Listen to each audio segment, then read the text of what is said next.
Hello, everybody. Welcome to Best Books Ever. I am Tyler, as always, and we are back with not only Mistborn, Final Empire, but the end of the book itself. So that's even more exciting, right? So we got the end, right? We did chapter 26 to 38, plus the epilogue, because that's the ending. That is important. Some epilogues you look at and you're like, could have left without it. It was nonsense.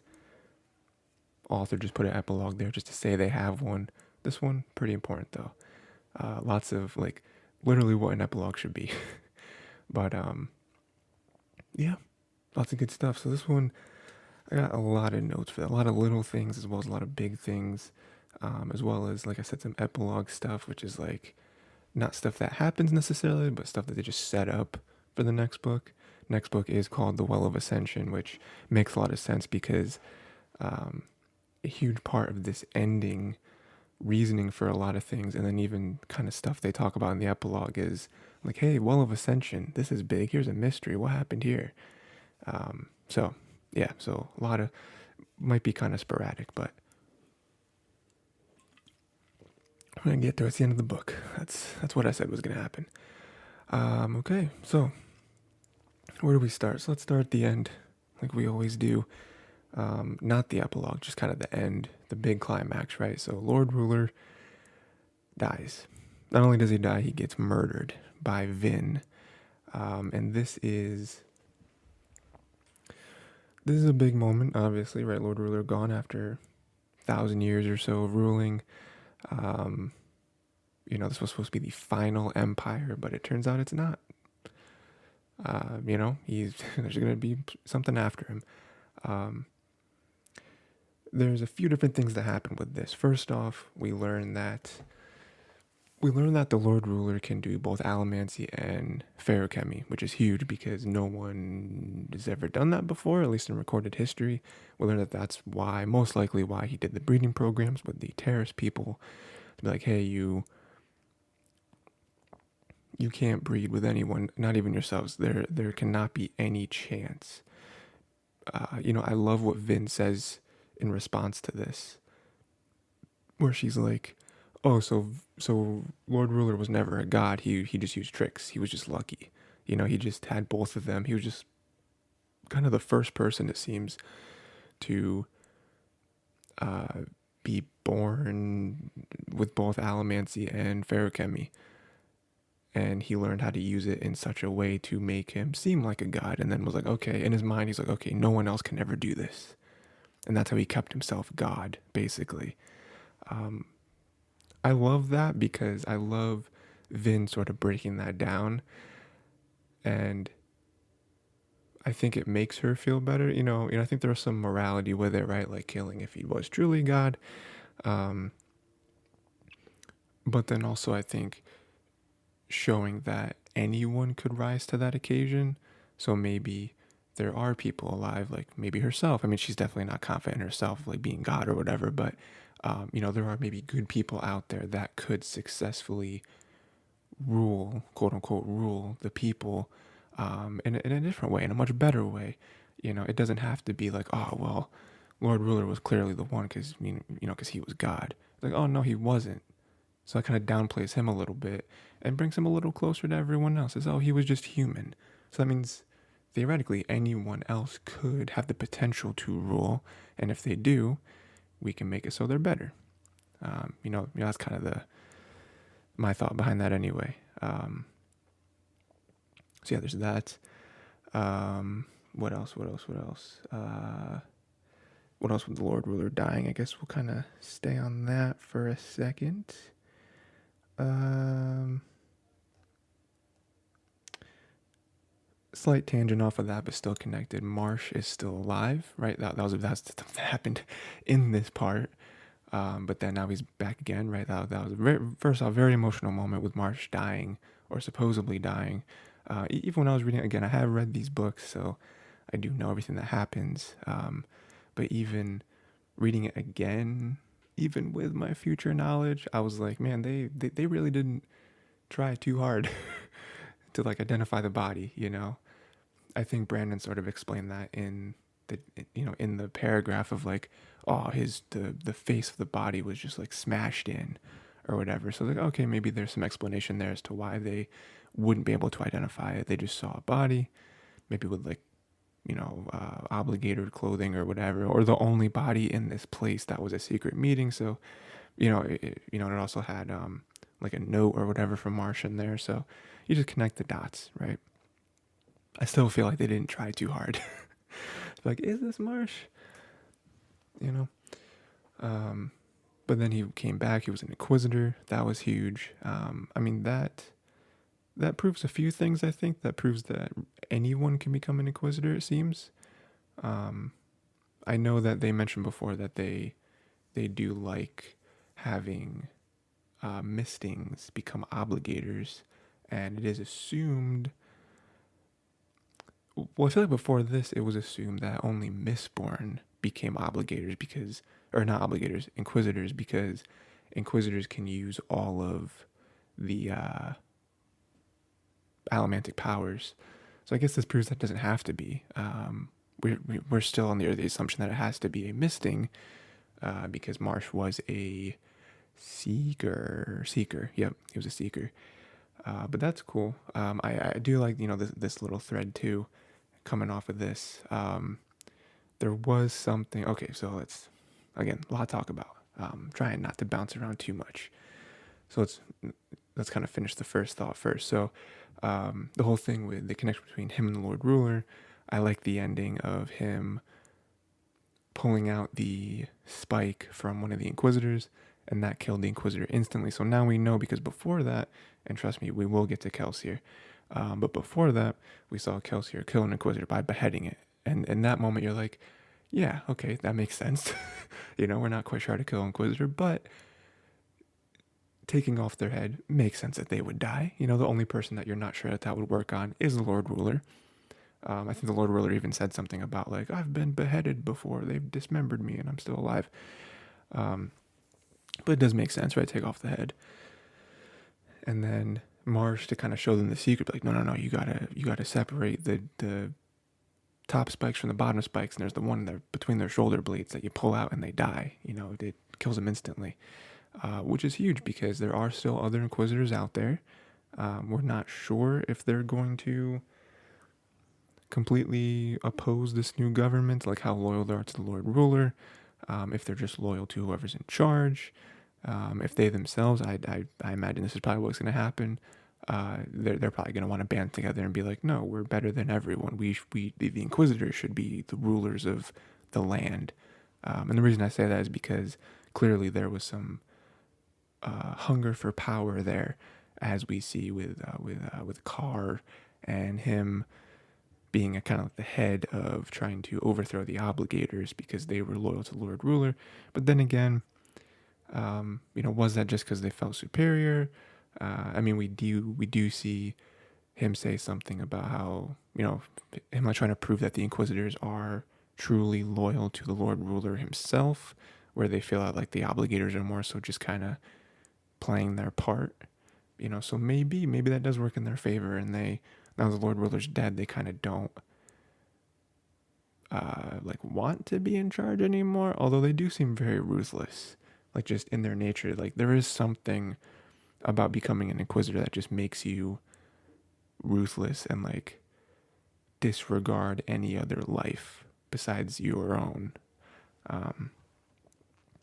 Which brings me to the other part of the Inquisitor stuff. I think this was in the epilogue where Marsh does kind of hint at the making of an Inquisitor. He doesn't talk about it in any sort of detail, but he does say how he doesn't really want to talk about it, and it is, I forget the exact wording he used, but like, he didn't say the word gruesome. He just kind of was like, I don't want to talk about it. It's, it's not good. So, I feel like that's clear foreshadowing of like, well, at some point, I feel like we're going to learn how Inquisitors get made. Because that's huge, because like, what if someone else on the team wants to be an Inquisitor? What if that is the key to taking out the other Inquisitors?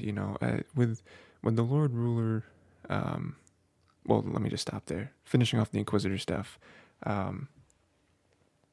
Are there more secrets to Inquisitor stuff? They are very powerful allomancers. Like, what makes them so powerful? This has something to do with the spikes.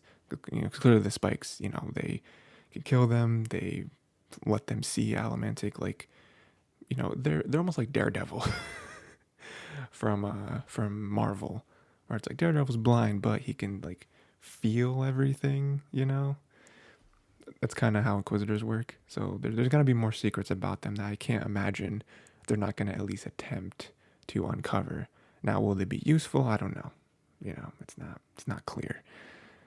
It also seems like something that you can't reverse. So maybe that's not, you know, something they really want to do. Yeah. So there's something off. What was I going to say off the Inquisitor stuff? I don't know. I already forgot. That's why I have notes though. So Inquisitor stuff, important to know. Oh, off of that, in terms of like secrets about other types of creatures, we have the Khandra, right? We've seen the word Khandra a couple times at this point, and again, me rereading these books, and now I'm able to like kind of say a little more about it because this is the end. I was surprised, like I didn't remember that they used the word Khandra a few times before they actually like sorta kind of start to tell you what they are in this ending right here. I was very surprised because I feel like someone reading it for the first time would just be like, what does conjure mean? What is that like a type of creature? Is that like a you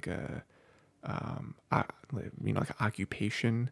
You know, because the first time they say it, they refer to renew as a khandra, and it's funny because it's only in the writing itself. It's not like no one says the word khandra, but in the book, like renew says something, and then it says the khandra said, and I read that and I was like, is that a mistake? Because if you're reading this for the first time, you don't know what that word means. You have no idea. And like we still kind of don't. So like what we know at this point is Khandra must be the type of creature that Renew was, and he can take the face and the body and the voice of other people. He has to eat like the body or like the bones of them. You know, Vin has a great point at the end where she's like, well, why didn't they, you know, Khandra don't really have the same like mortality that humans do, or that we do. I don't know if they're humans, but ska, whatever, right? You know, so why didn't Kelsier just have the Khandra shapeshift into him, you know, shapeshift into Kelsier, and then have fake Kelsier die? Wouldn't that have like the same effect that Kelsier wanted? But then they did explain, they're like, no, they would have to eat him, so he would have to die anyway. So that wouldn't work. Again, I like the little things, you know, that's one thing about, I think, Brandon's writing style. You know, obviously, you'll know this once we go through more Mistborn, and, you know, there's many other books that he writes, right? Many different series that he does, and I feel like this is the anchor to his writing. You know, I think he's even talked about it before, where he's like this is the reason why he loves writing the most out of any other reason. It is like putting pieces together and having them all kind of fit. That's like his you know, that's how he gets enjoyment from writing. And you know, so the example of it right here is, you know, him putting the pieces together but not making any of them too overpowering. You know, that's one of my favorite parts of his like magic system, but then it bleeds over into other stuff such as, you know, creatures like Khandra, where it is like, oh no, they have to eat the person, so they can't just look at someone and be like, okay, I'm gonna become them. They can't do it. You know, so that sort of takes away a lot of different like overpowered ideas and situations off the table to be like, oh no, Khandra do have, you know, they have this thing, right? You know, I mean, an extreme example would be allomancers. They have to burn metal, and the metal is finite. They don't just wake up and they can use magic. You know, that would be way too overpowering. There's a lot of situations in this book where wouldn't be as dire if they were able to do that. So anyway, yeah, so I imagine we're going to learn more about Khandra the same way we'd want to learn more about Inquisitors, you know, because I feel like there's a lot of secrecy about them as well. I do like the very end where Vin does not want the Khandra there. even though the Conjure was just kind of performing a job, like that's what they were hired to do, that's what Kelsier wanted the Conjure to do. Vin doesn't see it that way. Vin I think is smart enough and uh, just like aware enough to be like, okay, the Conjure didn't do this maliciously. They didn't like eat Kelsier's bones against his will. But I think for her that's still a very hard thing. For Kelsier to be probably the person that, definitely the person that she was closest to this whole time, and like everything that Kelsier meant to her, not only as like the like prophet that he became, the martyr almost that he became, but also like the friend and like almost the fatherly figure. So to have the creature there that like ate his bone, like I don't know, it's just very weird for her. And so she's like, no. Uh, we did kind of drop the subject though, so I'm not sure. At this point, we're not sure if she's actually gonna send the Conjure away, or if she's gonna be like fine and just kind of keep them there, but maybe at a distance. Just like Sazed said, it's like no, like it's very very expensive to have a Conjure, and also for good reason. Like we already have seen a couple of things that the Conjure is able to do, like a master impersonator and stuff like that, and survive things that regular people should not have survived. We saw that he got an axe to the back, and still here, still doing fine. So that's that. What else do we have? And I guess we should just get into it, right? We kind of danced around it. Kelsier died, right? And unfortunately, Kelsier's gone. Now this does, I'm going to immediately kind of sidestep this for a second. This to me is a huge moment, obviously, and I think it's coupled with the other huge moment with Lord Ruler dying. And I feel like they're in the same boat for a couple different reasons, but I feel a little differently about each one. I think some people could justifiably have the opinion that Kelsier dying is very sudden, right?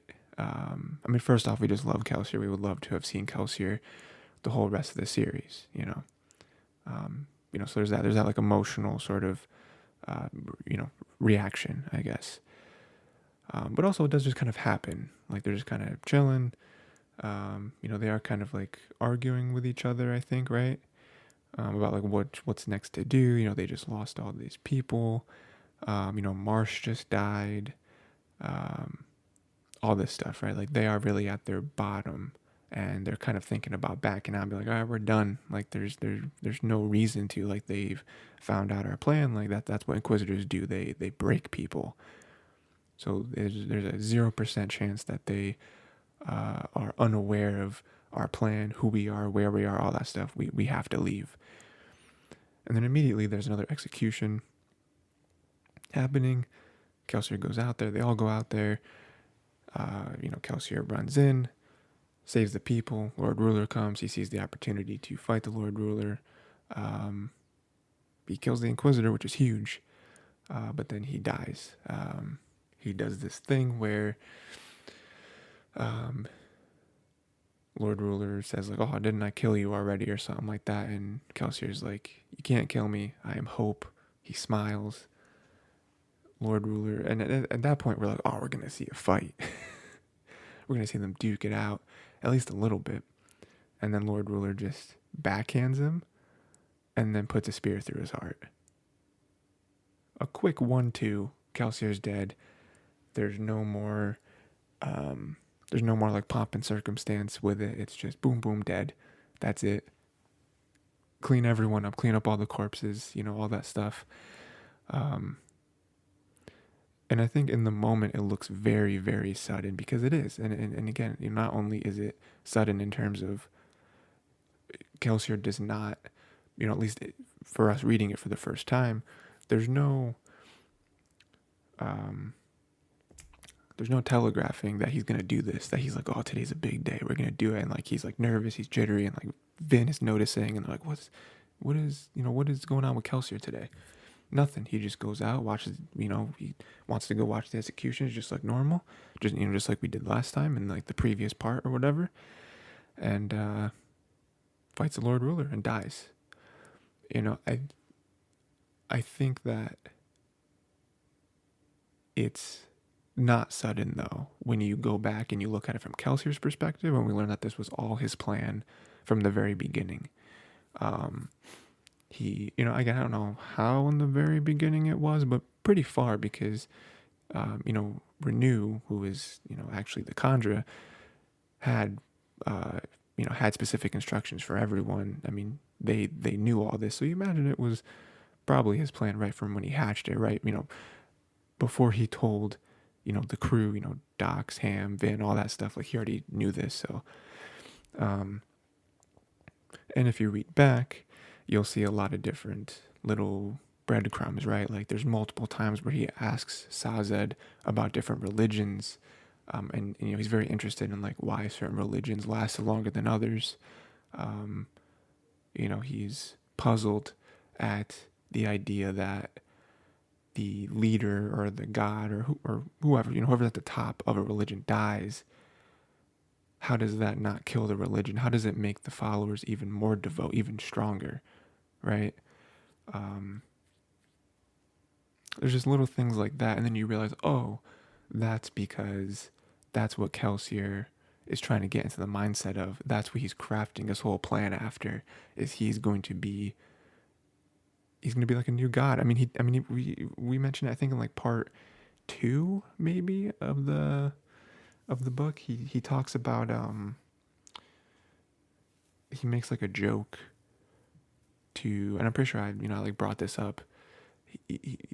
He makes a joke to Sazed about if there's any religions about slaughtering noblemen, and Sazed's like, no, I don't think there is. I don't really think there's anything that specific in there. And then Kelsier offhandedly is just like, maybe I'll start one, And again, it's just an offhand comment.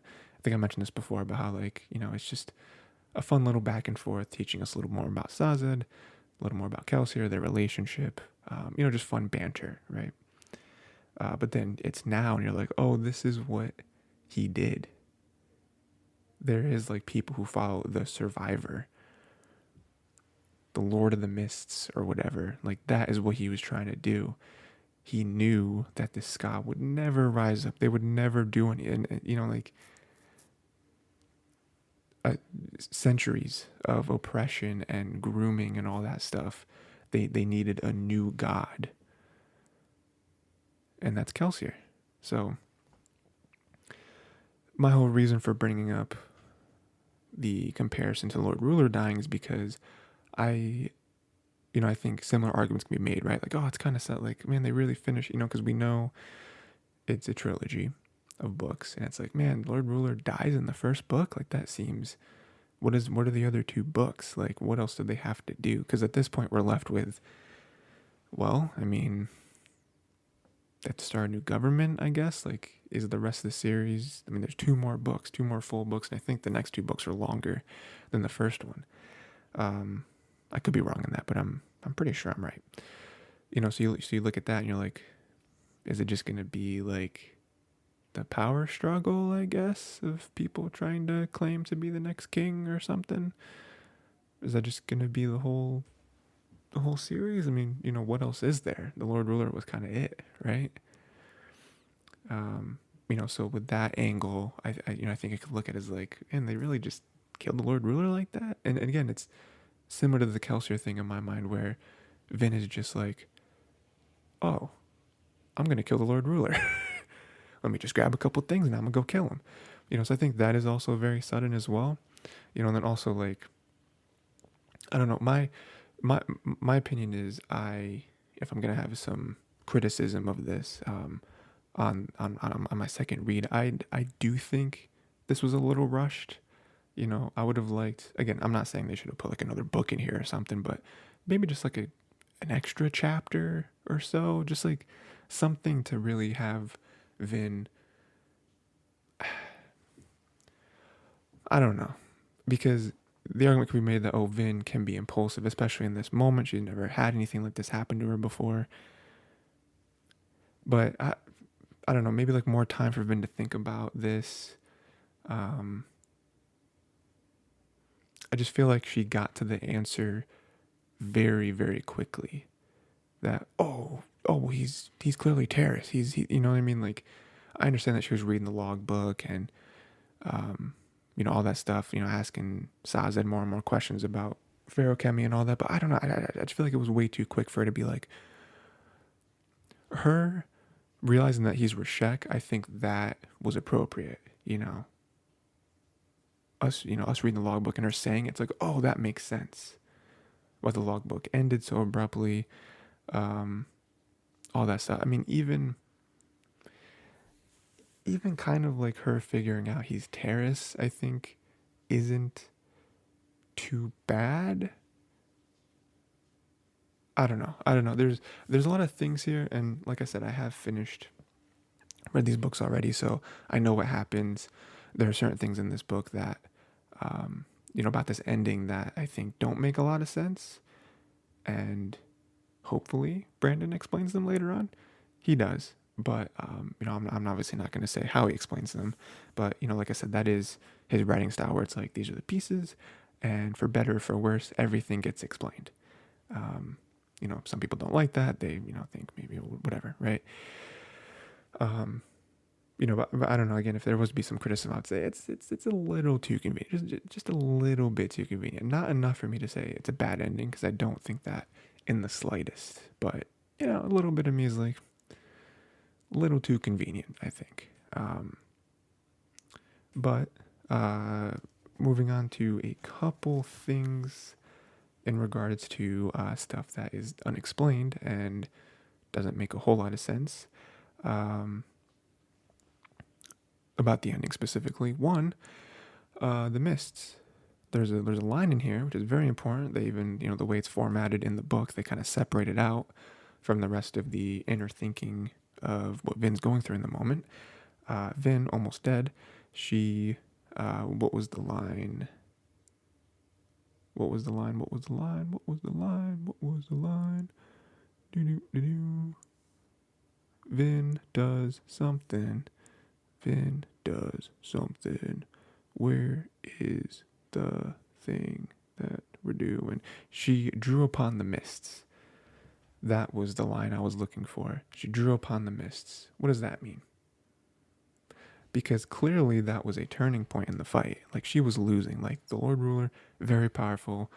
Powerful to the point of just unexplainable. He was able to push and pull the metals that were inside of Vin's stomach, which is something that you're not supposed to be able to do. Like, Kelsier was like, no, if it's in your body, like, again, like the earring, or especially if they're in your, like, if they're in your metal reserves, like, you can't do that. But then you look at this and you're like, there's a lot of things Kelsier didn't quite know. We'll get to that in a second as well. A lot of things that Kelsier didn't quite know, because Lord Ruler definitely did that. But yeah, he was completely winning, like, just demolishing her, And then there's the line, Vin drew upon the mists. And then all of a sudden, a couple extra blue lines popped up in her like steel and iron vision. And then she was able to push the bracelets or whatever off of the Lord Ruler. Those were the ones that held his vitality, and he died. So that's something very interesting, where it's like, what does that mean? Is that just Vin's interpretation of what happened? Or did that actually happen? And if it did happen, why was she able to do it? There's a lot of little things in here. I say little, but I feel like, again, with Brandon Sanderson's writing style, they're little, but they're also like, hey, pay attention to this, like, hey, this is important. You got it. Yeah. Of like how Vin is so powerful. Like, there's obviously Kelsier and Saz that say it, but then there's little things where it's like, oh, Vin can do things that other people shouldn't be able to do. Whether it's they shouldn't be able to do it with their experience level, or they shouldn't be able to do it at all. Like the whole thing with Vin being able to pierce Kelsier's copper cloud, and you realize that she's done it to the Lord Ruler before. She wasn't quite realizing what she was doing before when she was like trying to pierce the like soothing the soothing allomancy or whatever, but she was able to appear, and it's like, you're not supposed to be able to do that. That's not, you're not supposed to, like, that's not something that's possible. Like, that's the whole point of copper, is that it blocks people from being able to see their, whatever they're burning, and Vin does it, you know. I love the moment she does it too, because she does it and Kelsier's like, impossible. And then she does it again, and Vin's like, "You're burning this. Wait, no, now you're burning that. You tried to switch it on me. you tried to trick me." But yeah, and then it's just like, I don't know how you're able to do this. But again, it seems like, from our experience, and again, we've only seen a small portion of Mistings and Mistborn especially. But it's like, Vin's powerful, you know. It seems like there's definitely a reason why we're following her with this story and not someone else as the main character. But I think it's another thing to kind of keep your eye on. Be like, well, Vin, how's Vin so? What's so special about her? Is there something else that's gonna pop up, right? Staying with the Miss thing for a second, I do like they also explain something as well, which is something that I think they were hinting at, especially with the logbook, but now they kind of confirmed it, where in the logbook they were not very, but they were a little confused as to why there was no allomancy talked about in the book, right? I even talked about it where the Lord Ruler, which is who we thought was writing the book at the time, talked about the Terrace people and their supernatural abilities. And my whole thing last episode was, why is he referring to Feruchemy as these like supernatural powers, when if they have allomancy, sure, it's different than allomancy, but you wouldn't be like floored by, oh my god, someone else can do magic. You're like, oh, that's another type of magic, But if there's no allomancy in the world, someone does that and you're like, whoa, what are you? What is happening here? And then Sazed and or Marsh, I think, sort of talk about it, and they're like, oh yeah, all the legends sort of say that, where there was no allomancy before the Ascension. And they even talk about how that is concurrent with the mists appearing. So there must not have been mists before the Ascension either. Again, very much hitting you over the head with, hey, next book is called Well of Ascension. We're gonna get into this, So everything's connected to that apparently. But I do like that, because again, that kind of circles back around to the moment of Vin, quote unquote, drawing upon the mist. And it's like, what are the mists exactly? Because we talked about them, we see them, they come out every night. People are afraid to go into them. We initially think it's because of mist race, but now it's like there seems to be maybe more importance to the mist than we first thought. And again, maybe it's just legends or whatever, but they kind of keep bringing it up. So, and the whole drawing upon the mist thing, like, what is that? What does that even mean? Again, could just be an interpretation. Vin was very messed up at the end of the fight there, so maybe it's nothing. And then something else with that fight, which is probably the most like poignant thing that happened at the end, was the Lord Ruler saying, right before he died, he said something to the effect of, I was their God, whether they wanted to see it or not. What did he say? The things I do for mankind, you have no idea. You've doomed yourselves. Something to that effect. I'm paraphrasing. That's pretty much what he said. And initially, we hear it in the moment, and we're just like, okay, whatever, dude. Like, he's just upset that he's lost. He's not only lost, but he's dying. His reign is over. He failed. He's not only dying, but he failed. Like, his whole thing was, like we mentioned, completely preventing another Lord Ruler from existing by slaughtering all the Terrorsmen, and then keeping some of them alive, but doing the breeding program, only having nobility procreate with other nobility, because none of them are Terrorsmen, right? There's a chance that if they were to get out of line and procreate with Ska, one, that's bad because now there's Ska mistings and or Mistborn, but then also that could lead to them straying further and with terrorist people, so that whole thing. So he failed. But then we see Vin, and she kind of thinks about it again, and there's something she says which I kind of latched onto, which she said when he was saying that. Well, okay, there's a couple of things. One, he said, what I do for mankind, not what I did for mankind. What I did would imply I defeated the deepness, and then I became God, and you should have all been grateful, but then you killed me. Something like that, right? Him saying what I do for mankind implies that he still does something up until he died. There was still something that, or some things that he was actively doing for everyone else to keep them safe or, I don't know, civilized or together or something, right? What is that? What is that? You know? And then the other thing was, what I do for mankind, you've doomed yourselves. Oh, sure, I think I lost the other thing.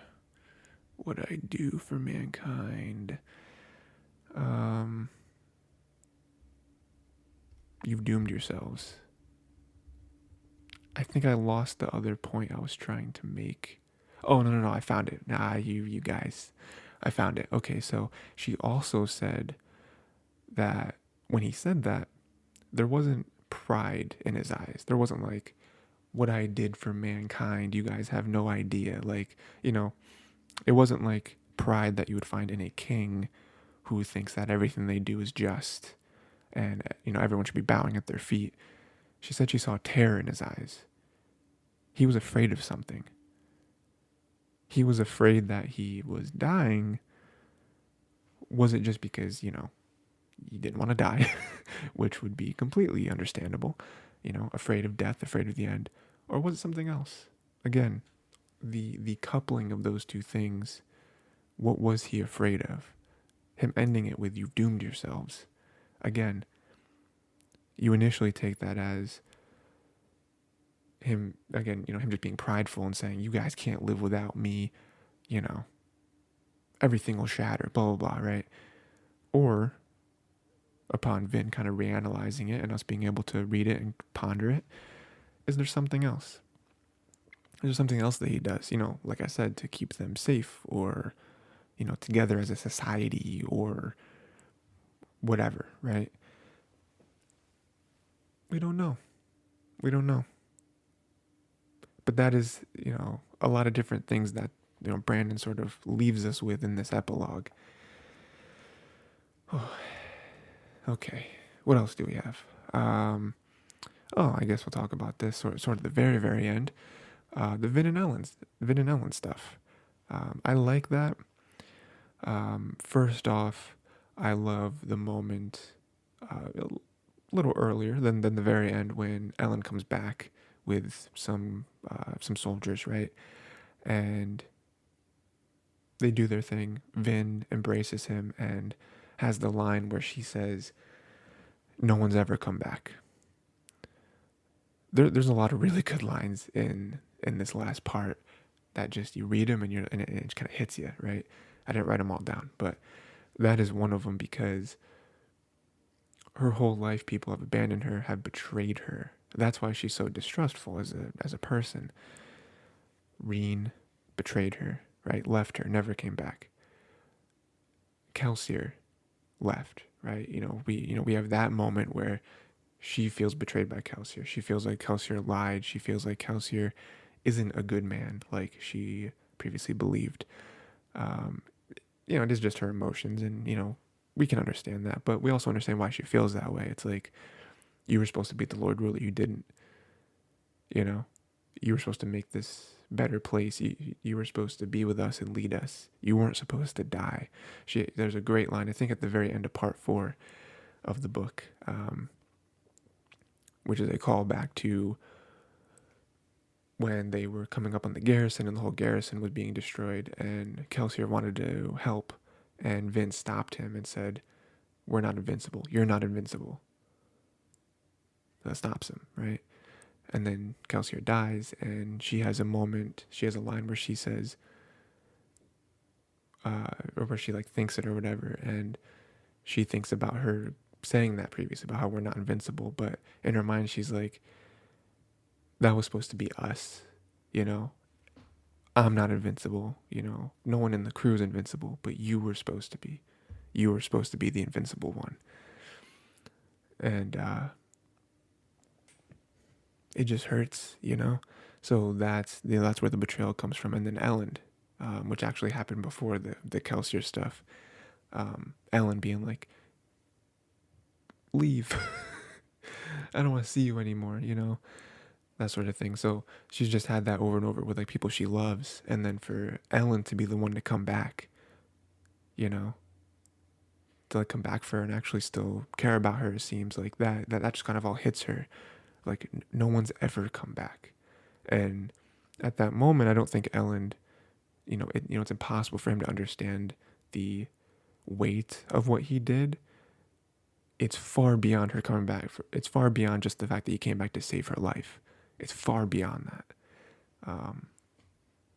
That was big. And then again, the very end of the book where Vin is able to, convince herself to jump into his study area, and just go back to him. And she has this joke about like, oh, you read too much, especially in front of women. And Ellen just like very hurriedly like sprints out of his chair and embraces her, and they hug, and it's like, oh yes, so the relationship is going, and that's cool. Love to see it.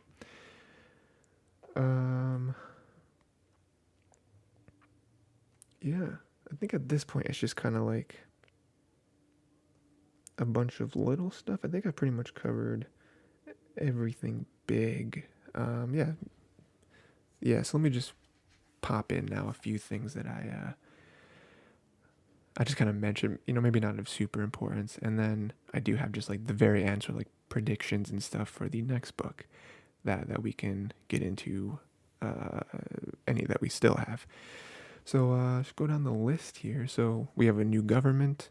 That's big, right? That's another like epilogue type thing where it's like, okay, Lord Ruler's gone. Again, is that what the next two books are going to be? Is it just going to be the fight for power? Is it going to turn into more of like a Game of Thrones type story where everyone's vying for the crown? Could be. Ellen seems to be at the head of it right now. So we know that Ellen's not that type of person, but that doesn't matter when other nobility may feel like they should have the crown,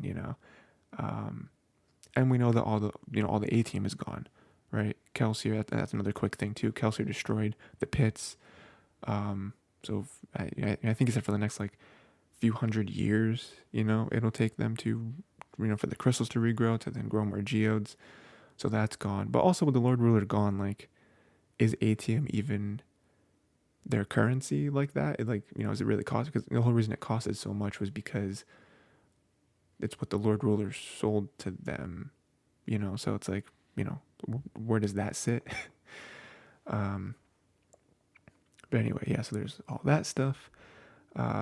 Just something I wanted to shout out. Vin killed Shan. So happy. First off, Shan was awful. Shan was the worst character. She, out of all the characters, if you would have listed every single character named in this book and said, one of these people will die in this book, who do you want it to be? I wouldn't pick Lord Ruler. I would pick Shan. Shan was awful. She was a terrible person. She didn't have to be a Mistborn. That was disheartening.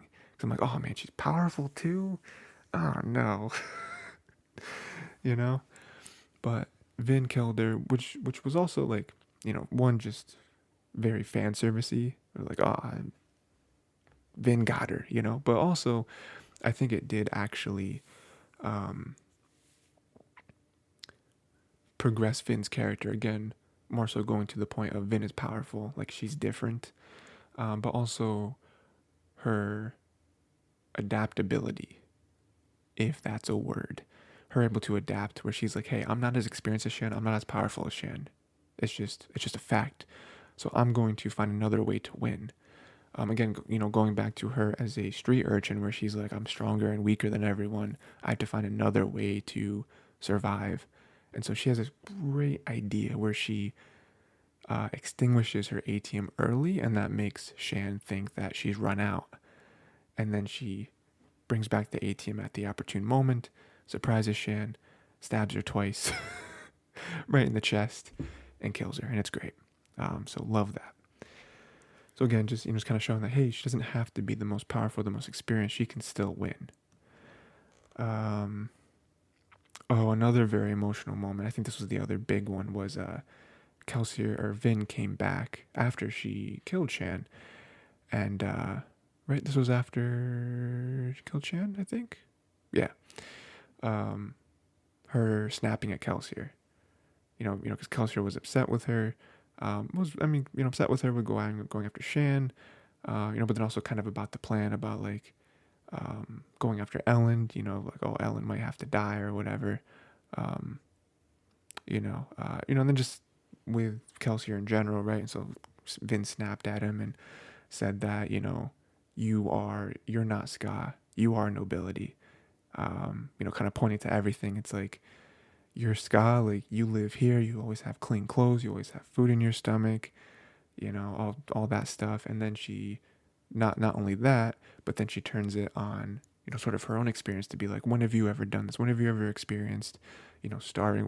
Whenever you ever experienced the idea of you wanting to kill the person next to you,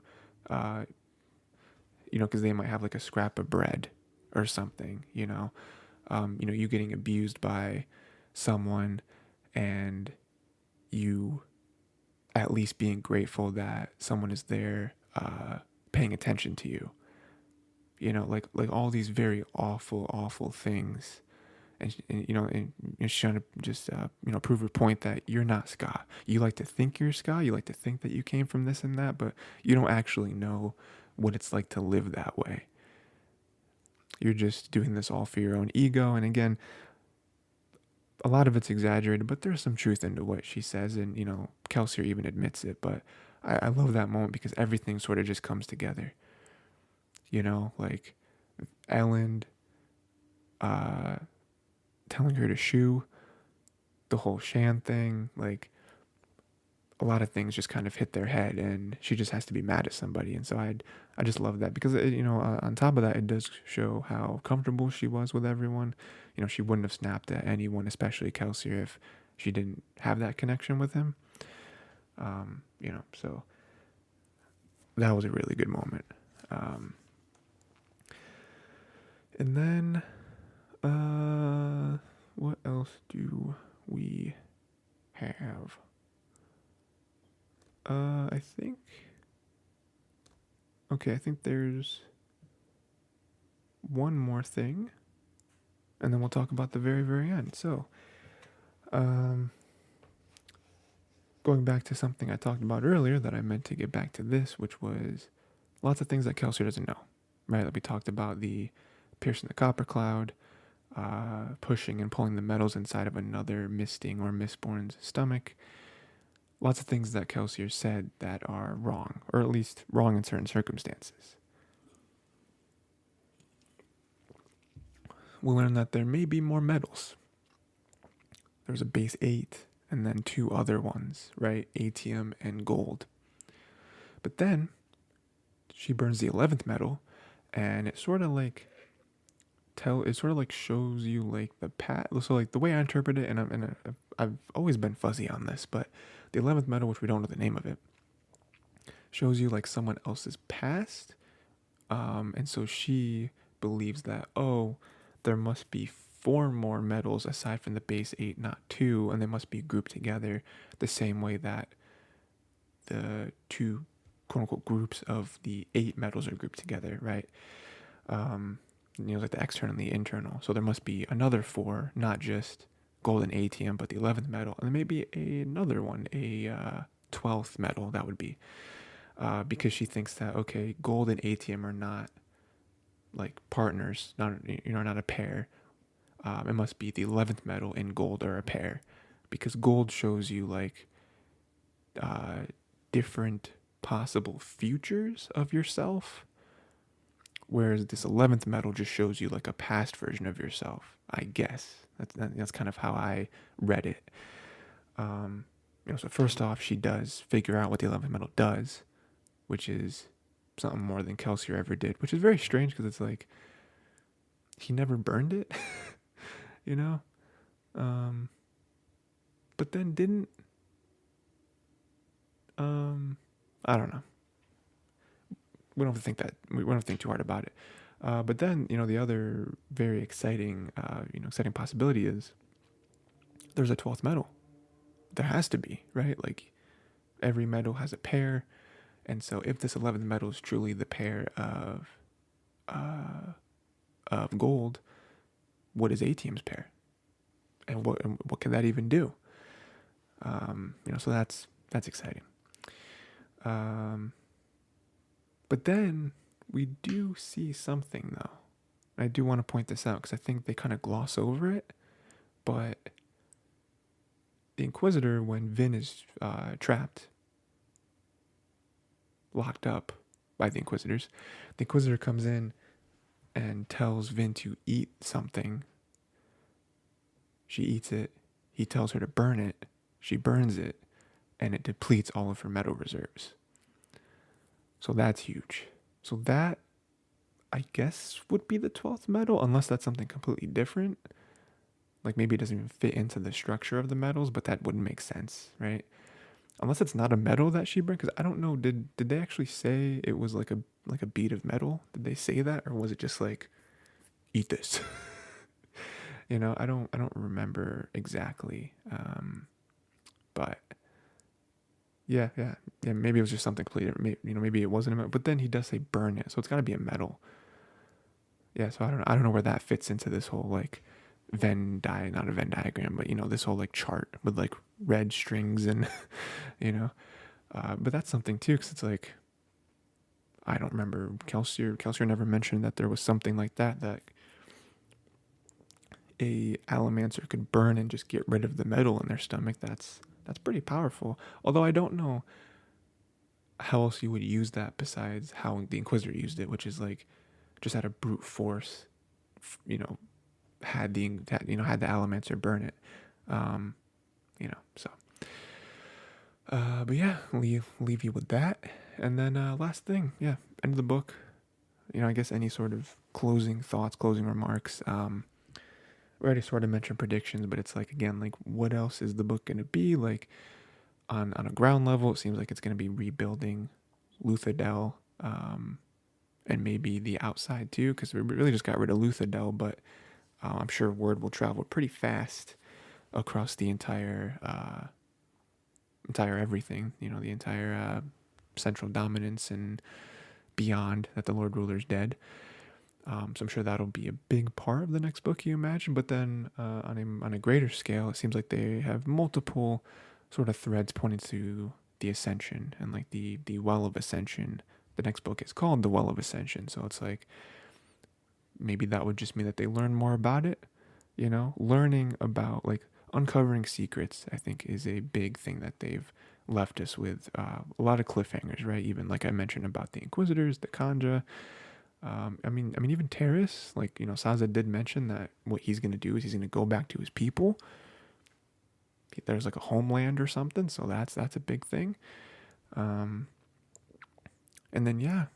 I mean, I like the line at the end where they say, so if the Lord Ruler was able to do everything he did and become a god just because he was both an allomancer and a feruchemist, what happened with the deepness? What was the deepness? What happened at the Well of Ascension then?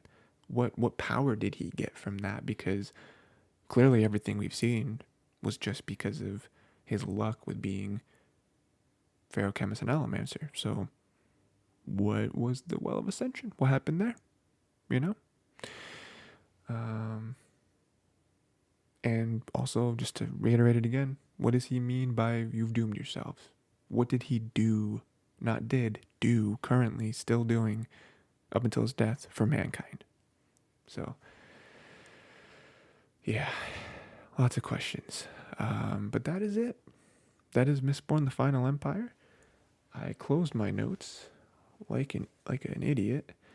So I'm going to open them back up because now I have to say what's next. So we are continuing the series.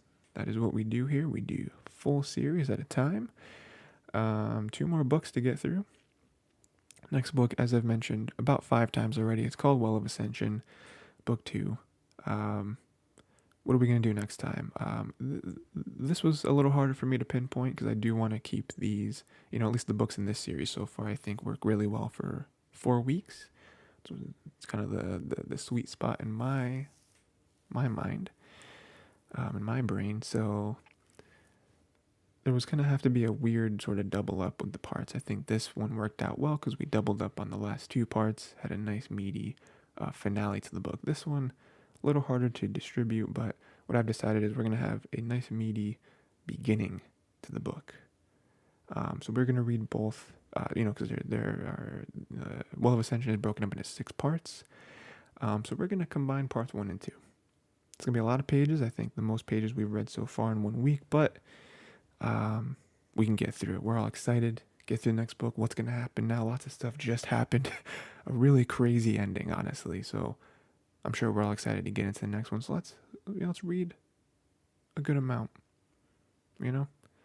Part 1, I'm sure will be a lot of sort of like easing us into what this story, kind of what this book's gonna be about. And then part 2 is the biggest part of the book, and I'm sure that, that's gonna have a lot of good stuff in it. So we're combining them, parts 1 and 2.